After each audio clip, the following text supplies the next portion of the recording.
একের পর এক ভাইরাল তাণ্ডবের লুক, তাণ্ডবের ভিডিও এরকম যদি ভাইরাল হতে থাকে তাহলে এই মুভি কি দর্শক দেখবে? Hello guys, welcome back. আবার ফিরে আসলাম নতুন এক ভিডিও। আজ কথা হলো মেগাস্টার শাকিব খানের তাণ্ডব মুভির যে একের পর এক লুক, একের পর এক যে ভিডিওগুলো ভাইরাল হচ্ছে, এগুলো যদি এরকম হতে থাকে তাহলে কি দর্শকরা মুভি দেখবে কিনা তা নিয়ে আজকে কথা হবে। তা জানতে হলে ভিডিও শেষ পর্যন্ত দেখতে হবে, কারণ অল্পটা দেখে চলে গেলে আপনারা জানতে পারবেন না যে তাণ্ডব মুভির এগুলো ভাইরাল হওয়ার পরে কি মুভিটা দর্শকরা দেখবে কিনা, আর এই পরিচালকের এটা নিয়ে কি সিদ্ধান্ত নেওয়া দরকার সেটা নিয়ে কথা হবে। তো চলুন ভিডিওটি শুরু করা যাক। মেগাস্টার শাকিব খানের তাণ্ডব মুভি এবার কুরবানি দেওয়া যাবে, সেটা 100% কনফার্ম, এবং এই মুভিতে নায়িকা হিসেবে থাকতে চলেছে সাবিলা নূর। সেটাও কিন্তু এই ভিডিওর মাধ্যমে অনেকে 100% কনফার্ম হয়ে গেছে। এতদিন পর্যন্ত কিন্তু অনেকে শিওর ছিল না এখানে কি সাবিলা নূরই কি নায়িকা হবে, কি নায়িকা অন্য কেউ নায়িকা হবে, কিন্তু অবশেষে 100% কনফার্ম হয়ে গেল এখানে সাবিলা নূরই নায়িকা হতে চলেছে। এই যে অনেকগুলো ভিডিও আমি নিজেও দেখেছি, এরকম যদি ভাইরাল হতে থাকে তখন কিন্তু দর্শকরা তাণ্ডব থেকে আগ্রহ হারিয়ে ফেলবে। আর যদি আগ্রহ হারিয়ে ফেলে তখন কিন্তু দর্শকরা তাণ্ডবটা দেখবে না, না দেখলে কি হবে, মুভিটা সুপার ডুপার ফ্লপ হয়ে যাবে। তুফানের বেলা আমরা দেখেছিলাম তুফানের কোনো লুকই বা কোনো কিছু কিন্তু আমরা পাইনি। পুরোপুরি মুভিটা পুরোপুরি কমপ্লিট করার পরে যখন মুভির টিজার বা ট্রেলার ফার্স্ট লুক যা দিয়েছে তারপর কিন্তু আমরা দেখতে পেয়েছি, দেখে আমরা কিন্তু সারপ্রাইজ হয়েছিলাম। এরকম যদি তুফানের বেলা যদি এরকম হতো, একের পর এক লুক, একের পর এক যদি ভিডিও এরকম আসতে থাকতো, তখন কি হতো, তখন কিন্তু দর্শকরা আগ্রহ হারিয়ে ফেলতো, তাহলে কিন্তু তুফান আর দর্শকরা দেখতো না, তাহলে কিন্তু তুফান ব্যাপক সাকসেস পেতো না। আর তুফান যদি ব্যাপক সাকসেস না পেতো তখন কিন্তু বরবাদ হতো না। আর বরবাদও কিন্তু শুটিংয়ের সময় আমরা কোনো কিছু দেখতেই পাইনি, পুরোপুরি মুভি কমপ্লিট করার পর যখন মুভির টিজার বা ফার্স্ট লুক দিয়েছে তারপর কিন্তু আমরা দেখতে পাচ্ছি, সেটাতেই কিন্তু আমরা সারপ্রাইজ হয়েছিলাম। আমরা ভেবেছিলাম বাংলাদেশের ইতিহাসে সবথেকে বড় মুভি হয়ে গেছে বরবাদ।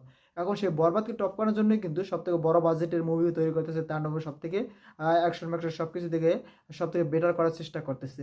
এখন এই মুভির যদি একের পর এক লুক, একের পর এক যদি ভিডিও বা চিত্র ফাঁস হতে থাকে, তখন কি হবে, তখন এই মুভিটা দর্শকরা দেখার আগ্রহ হারিয়ে ফেলবে, আর আগ্রহ হারিয়ে ফেললে মুভিটা সুপার ডুপার ফ্লপ যাবে। এমনকি রায়হান রাফি শুনতেছি তাণ্ডব থেকে একটা ইউনিভার্স ক্রিয়েট করতে চাচ্ছে, তাণ্ডব আবার আসবে, তাণ্ডব 2 আসবে, এমনকি এই ইউনিভার্স আরও একাধিক মুভি আসতে চলেছে। এরকম যদি প্রথম মুভিটা যদি সুপার ডুপার ফ্লপ হয়ে যায় তখন তো এই ইউনিভার্সটা সামনের দিকে আর আগাবে না, কারণ সামনের দিকে না আগালে ইউনিভার্সটা এখানে কম মানে ফুল স্টপ লেগে যাবে, আর ফুল স্টপ লেগে গেলে শেষ। তাই আমি রায়হান রাফিকে বলবো যে এই মুভির যে কোনো ফুটেজ বা কোনো কিছু যাতে ভাইরাল হতে না পারে, তার জন্য তাকে আলাদা লোক রাখতে হবে, আলাদা লোক নিয়োগ দিতে হবে যাতে এগুলো দেখে রাখে। কোনোভাবে যে কোনো কিছু ভিডিও করতে না পারে, সেই ভিডিওগুলো সোশ্যাল মিডিয়ায় আপলোড করতেও না পারে। আর তাদের যে টিমের থেকে যদি কেউ এরকম করে থাকে তাকে ছাড়াই করতে হবে, তাহলেই কিন্তু এই মুভিটা সুন্দর প্রপারলি একটা ভালো মুভি হতে পারবে। আর যদি তারা সেটা না করে, তারা চাচ্ছে যে ভাইরাল হচ্ছে হোক, দর্শকরা দেখুক, তাহলে আমি মনে করি এই মুভিটা হলে, থিয়েটার বা কোনো জায়গায় রিলিজ দেওয়ার দরকার নেই। এই মুভিটা এখনই কেটে কেটে কেটে কেটে ফেসবুকে রিলিজ দিয়ে দেন, আমরা সেখান থেকেই দেখে নিই। ফেসবুক, ইউটিউব বা আদার সোশ্যাল মিডিয়া রিলিজ দেন, সেখান থেকে আমরা মুভিটা দেখে নেব। দেখে আমরা জানিয়ে দেবো মুভিটা আমাদের কাছে কেমন লাগলো, ভালো লাগলো না খারাপ লাগলো, আমরা সেখান থেকে দেখে আমরা জানিয়ে দেবো, যদি আপনারা মুভিটা এরকম করে রিলিজ করতে চান। আর যে আপনারা চান এটা থিয়েটারে গিয়ে দর্শকরা সবাই দেখুক, আপনি একদিন রায়হান রাফি কিন্তু কিছুদিন আগে বলেছিল যে শাকিব খানকে দেখতে হলে টিকিট কেটে হলে গিয়ে দেখতে হবে। আর যদি এরকম সে এরকম ফুটেজগুলো লিক হতে থাকে তাণ্ডবের, তাহলে তো শাকিব খানকে হলে গিয়ে আর দেখতে হবে না, তাকে সোশ্যাল মিডিয়ায় দেখা যাবে। তার জন্য আমি বলবো পুরোপুরি সিকিউরিটি টাইট করতে হবে, যাকে এখান থেকে কোনো কিছু লিক হতে না পারে। আর যে লিক করবে তাকে জরিমানা করুন, তাকে টিম থেকে ছাঁটাই করুন, যেভাবে হোক এই মুভিটার সমস্ত কিছু আটকে রাখতে হবে। কারণ এটা বাংলাদেশে এখন সব থেকে বড় বাজারের মুভি হচ্ছে, সব কিছু দিয়ে টেকনিশিয়ান সব দিয়েই কিন্তু টপ নচ নেওয়া হয়েছে। এখন আমি চাই যাতে এটা ভালো মানের মুভি হয়, যেমন অ্যাকশন ডিরেক্টর বলিউড থেকে উড়িয়ে আনা হয়েছে, এরকম আর বহুত কিছু বলিউড থেকে আনা হয়েছে। এমনকি আমরা দেখছি এই ফুটেজগুলো লিক হয়েছে, সেটা একটা গানের ভিডিও লিক হয়েছে, মানে সাবিলা নূর আর মেগাস্টার শাকিব খান একটা রোমান্টিক গান চলতেছিল, সেই রোমান্টিক গানের সিনগুলোই কিন্তু লিক হয়েছে। আমরা দেখতে পেয়েছি নিচে বসে জুম করে ভিডিওটা করা হয়েছে, দেখা যাচ্ছে মানে ওখান থেকে ভিডিওটা করা নেই, ভিডিওটা করা হয়েছে দূর থেকে জুম করে ভিডিওটা করা হয়েছে, সেটা দেখা যাচ্ছে এই ভিডিওটার মাধ্যমে। ভিডিওটা আপনাদের কাছে দেখাচ্ছি না, কারণ আপনারা যদি সবাই দেখে ফেলেন তখন সবাই আগ্রহ হারিয়ে ফেলবেন।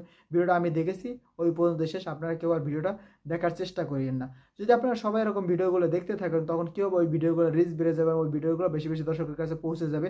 আর বেশি বেশি দর্শকের কাছে পৌঁছে গেলে কী হবে, এই মুভিটা দেখার আগ্রহ অনেকে হারিয়ে ফেলবে। তার জন্য আমি বলবো আপনারা কেউ ভিডিওগুলো দেখেন না, আর যারা দেখবেন দেখার পর সাথে সাথে রিপোর্ট মেরে দেন, যাতে ভিডিওগুলো অটোমেটিক ডাউন হয়ে যায়। রায়হান রাফি বা বরবাদের প্রযোজনা টিম যদি কেউ এই ভিডিওটা দেখে থাকেন, অবশ্যই আপনারা সেফটি দেন আপনাদের মুভির, কারণ আপনাদের মুভির যেরকম লিক হতে থাকে ফুটেজ বা ক্লিপ, স্টিল চিত্র যদি এরকম লিক হতে থাকে, তখন কী হবে, তখন আর দর্শকরা মুভির আগ্রহ হারিয়ে ফেলবে, আর আগ্রহ হারিয়ে ফেললে আপনারা কিন্তু বহুত ব্যবসায়িক লসে পড়ে যাবেন। তার জন্য আমি বলবো আপনারা সব দিকে সিকিউরিটি দেওয়া শুরু করে দেন। ভিডিওটা আপনাদের কাছে কেমন লাগলো অবশ্যই আপনারা কমেন্টে জানিয়ে যাবেন। ভিডিওটা যদি ভালো লাগে বেশি বেশি করে সবাই ভিডিওটা দেখতে পারে। আর যারা যারা আমার চ্যানেল সাবস্ক্রাইব করেন চ্যানেল সাবস্ক্রাইব করবেন। যারা ফেসবুক পেজ থেকে দেখছেন অবশ্যই পেজটি ফলো করে দিবেন, কারণ আপনার একটা সাবস্ক্রাইবারটা ফলো করতে আপনার ভাইকে পরবর্তী ভিডিও বানানোর জন্য আগ্রহীত করে। তাই এখনই চ্যানেল সাবস্ক্রাইব করে দিন, পেজটি ফলো করে দিন। ভিডিও শেষ পর্যন্ত থাকার জন্য অসংখ্য ধন্যবাদ। টেল দেন, টেক কেয়ার, দেখা হবে নেক্সট ভিডিওতে। ততক্ষণ ভালো থাকুন, সুস্থ থাকুন, বাই বাই।